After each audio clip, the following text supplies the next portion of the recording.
হ্যাঁ, দেখুন, এনসিপিআই বলে যে পার্টি, এটা আমরা কেউই নামটা জানতাম না। কেন, এটা একটা আনরিকগনাইজ পলিটিক্যাল পার্টি। ত্রিপুরায় একটা নির্বাচনে লড়েছিল, মানে পেনের নিব আর সাতখানা রশ্মি এরকম একটা সিম্বল নিয়ে। হ্যাঁ, এই পার্টিকে হট করে মানে সেকেন্ড লার্জেস্ট পার্টি হয়ে গেল, মানে এনডিএ জোটের। এটা একটা অবাক কোনো ব্যাপার। বোঝাই যাচ্ছে যেহেতু রেজিস্টার্ড পলিটিক্যাল পার্টি, এবং আমাদের যে অ্যান্টি ডিফেকশন ল আছে সেই অনুযায়ী রেজিস্টার্ড পলিটিক্যাল পার্টিতে গেলে 2/3 লোক যদি কোনো পার্টি থেকে চলে যায় তাহলে তার অসুবিধা না হওয়ারই কথা। তবে এই সম্পর্কে সিদ্ধান্ত নেওয়ার ক্ষমতা দেওয়া হয়েছে স্পিকারকে, এবং স্পিকারের সিদ্ধান্তের উপরে আমরা জানি সুপ্রিম কোর্টও সিদ্ধান্ত নিয়ে থাকে। তো যেটা ঘটে গেল, আপনি এটা তো মানে মানে আইনের যে ব্যাপারগুলো আছে সেগুলোকে রক্ষা করার একটা তাগিদ রয়েছে। তো প্রশ্নটা হচ্ছে যে এই লোকগুলো জিতেছিল বিজেপি বিরোধী বা কথাবার্তা বলে। এরা কেউই বিজেপির পক্ষে কথা বলেনি, এনডিএ পক্ষে কথা কেউই বলেনি। যে 20 জন সাংসদ রয়েছে তারা কেউ কেউ অত্যন্ত রূঢ় ভাষায় বিজেপির বিরুদ্ধে কথা বলেছে। এখন তারা মানে অত্যন্ত উল্লসিত এনডিএর সঙ্গে থাকতে চাইছে, এবং মুখ্যমন্ত্রীর সঙ্গে তারা মানে মধ্যাহ্ন ভোজন বা কোনো কি ভোজন আমার জানা নেই, সেখানে তারা ছিল। সবাই সেখানে এসেছে। মুর্শিদাবাদের যে একটা বিভাজন ছিল সেখানে সেই বিভাজনটাও রাখেনি মুখ্যমন্ত্রীর সঙ্গে ভোজন। বোঝাই যাচ্ছে যে এরা মানে পশ্চিমবঙ্গের যে সরকার রয়েছে তার সঙ্গে একটা সমঝোতা করে চলতে চায়, এবং কেন্দ্রের সঙ্গে তো সমঝোতা করতে চাই। তবে কেন এইটা এই এই ধরনের অবস্থা এদের এলো কেন? এরা যদি গোড়াই কেউ বলতো যে হ্যাঁ, নির্বাচনে মানে পরে আমরা হয়তো আমাদের নানান সিদ্ধান্ত দেশের অবস্থা অনুযায়ী ভাবতে পারি, এরকম কথা আমি কারোর থেকে শুনি। এরা প্রত্যেকেই অত্যন্ত তীব্র ভাষায় বিজেপি বিরোধিতা করেছে। মানে বোঝাই যাচ্ছে এদের নিজেদের ব্যক্তিগত স্বার্থটা অত্যন্ত অত্যন্ত প্রবল। তবে সবাই হয়তো চাইছে যে এদের হয়তো তৃণমূল শাসনে নানান ধরনের এরা কাজকর্ম করেছে যেগুলো হয়তো আইন সম্মত নয়।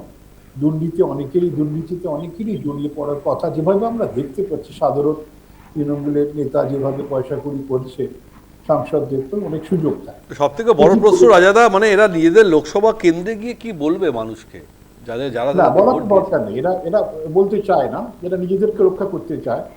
হ্যাঁ, দেখুন, বলতে যাবে কেন? বলা ঠিক, হ্যাঁ, সংবিধান তো সে ধরনের কোনো দায়িত্ব দেয়নি না। তো এরা নিজেদের স্বার্থ কি করে করা যায় যদি এনডিএ তে আসা যায়, এরা জানে বিজেপি এদেরকে ব্যবহার করবে সংবিধান সংশোধনের জন্য। বা এই অধিবেশনটি অত্যন্ত গুরুত্বপূর্ণ, বা কয়েকটা আগামী অধিবেশন, সেগুলো শেষ হয়ে গেলে সেই গুরুত্বপূর্ণ বিলগুলো যদি পাশ হয়ে যায়, এদের তো আর গুরুত্ব নেই। তো এরা সবাই সেই জিনিসটা বোঝে। তাই এরা মানে নিজেদের কি করে মানে অধিকারটা করতে হয়, মানে বাঘা বাঘা মানে ক্যাবিনেট পোস্ট এরা কিন্তু ছাড়বে না আমার ধারণা। অনেকে সেই আশায় বসে আছে, যেটা বিজেপির পশ্চিমবঙ্গ নেতাদের ভাগ্যে জুটলো না। দলের সভাপতির ভাগ্যে একটা প্রতিমন্ত্রী জুটেছে, দক্ষিণ দলের প্রাক্তন সভাপতি। এরা কিন্তু প্রতিমন্ত্রী কেউ ছাড়বে বলে নেবে বলে মনে হয় না। এই সব ব্যাপারগুলো চলতে থাকে, কেননা কিন্তু ঠিক আছে, সবাই মন্ত্রী হতে চায়, সে নিয়ে আমার কোনো বক্তব্য নেই। কিন্তু বক্তব্যটা হচ্ছে যে যে আদর্শগত বিচ্যুতি যেটা ঘটলো আহ, এই সমস্ত সাংসদের, সেটা মানুষের কাছে খুবই লজ্জা। যারা এদের নির্বাচিত করেছিলেন তারা ভাবছেন কি করেছি, তাদেরকে নির্বাচিত করেছেন। এবং যারা নিচ্ছে তারা এতকাল বলতো আমরা পার্টি উইথ এ ডিফারেন্স।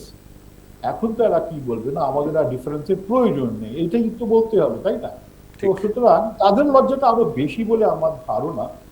যে 2/3 মেজরিটি পেয়েছে পশ্চিমবঙ্গের নির্বাচনে, এবং আহ, দিল্লিতে লোকসভায় দিল্লিতে সংসদে বিল পাস করা জরুরি।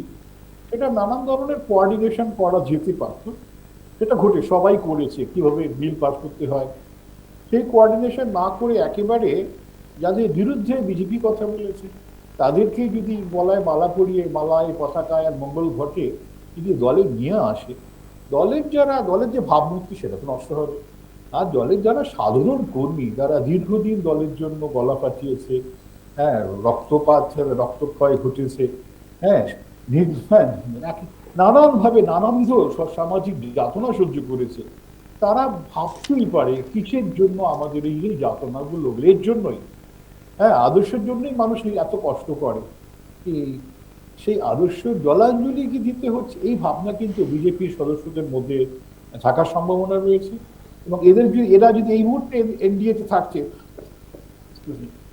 আগামী দিনে যদি বিজেপি এদেরকে দলের মধ্যে নিয়ে নেয়, তাহলে কিন্তু এরা কিন্তু দলের বিভিন্ন জায়গায় কিন্তু কন্ট্রোল করবে। বেশ। এবং সেক্ষেত্রে যেটা আপনি বললেন, 1 মিনিটে সেরে দিচ্ছি, যে বিজেপি তৃণমূলী করুক, ঘটুক বা না করুক, বিজেপির যে আদর্শগত বিচ্যুতি ব্যাপকভাবে ঘটবে তাতে কোনো সন্দেহ নেই। ঠিক।